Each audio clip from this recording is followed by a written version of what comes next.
मोहल्ले के सामने सूरज ने आरव की जमकर पिटाई कर दी। लेकिन सवाल यह है कि बिया ने कब सच बोला? क्या सच में उसी ने काव्या को आग लगवाई थी? जी हाँ दोस्तों, सीरियल में होने वाला है जबरदस्त धमाका। दरअसल काव्या का चेहरा जल जाने के बाद गुलाब सिंह अब उसे अपने घर में रखने के लिए बिल्कुल भी तैयार नहीं है। ऊपर से बिंदिया दिखावे के लिए उसे समझाती नजर आती है कि ऐसा करना ठीक नहीं है, लेकिन मन ही मन वह यही चाहती है कि काव्या हमेशा के लिए उस घर से बाहर हो जाए। जब काव्या अपने मायके पहुंचती है तो वहां मौजूद सभी लोगों को यही लगता है कि उसे किसी और ने नहीं बल्कि खुद आरव ने घर से निकाल दिया है। इसकी वजह यह होती है कि रिया सबके सामने आरव की सच्चाई उजागर कर देती है। रिया बताती है कि आरव ने काव्या से शादी सिर्फ और सिर्फ अपनी कुंडली के दोष को खत्म करने के लिए की थी, ताकि आगे चलकर वह दूसरी शादी कर सके। हालांकि दोस्तों, आरव अब सच में काव्या से प्यार करने लगा है।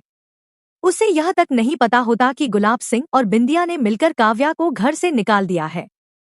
जब ईशा उसे फोन करके पूरी सच्चाई बताती है, तब आरव बिना समय गवाए दौड़ता हुआ काव्या के मायके पहुंच जाता है।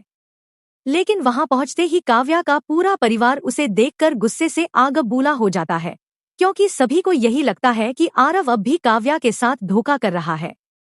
इसी गुस्से में सूरज आरव पर हाथ उठा देता है और अरविंद जी भी उसे जोरदार थप्पड़ मार देते हैं।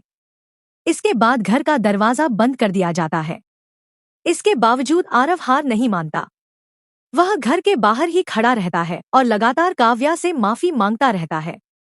आरव मानता है कि उससे गलती हुई है, लेकिन जब तक काव्या उसे दिल से माफ नहीं कर देती, तब तक वह वहां से कहीं नहीं जाएगा। उधर ईशा सूरज और ताई जी को समझाने की बहुत कोशिश करती है, लेकिन हमेशा की तरह उसकी बातों को कोई गंभीरता से नहीं लेता।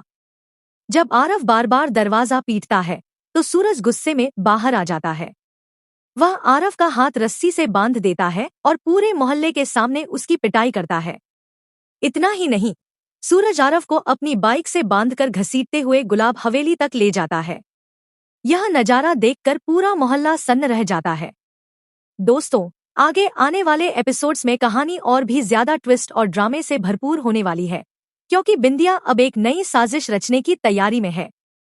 जब सूरज आरव को लेकर गुलाब हवेली पहुंचता है और अपनी बहन को जलाने की सच्चाई जानने की कोशिश करता है, तब बिंदिया उससे कहती है कि अगर तुम्हें सच जानना ही है कि काव्या को किसने जलाया, तो ध्यान से सुनो। बिंदिया दावा करती है कि यह काम उसने नहीं किया, बल्कि काव्या को घर से बाहर निकालने के लिए दादी ने यह सब किया था। वह आगे बताती है कि इसी वजह से गुलाब सिंह ने दादी को हरिद्वार भेज दिया है, ताकि वह अपने पापों का प्रायश्चित कर सके। लेकिन अब सबसे बड़ा सवाल यह है कि क्या ईशा बिंदिया का सच सबके सामने ला पाएगी?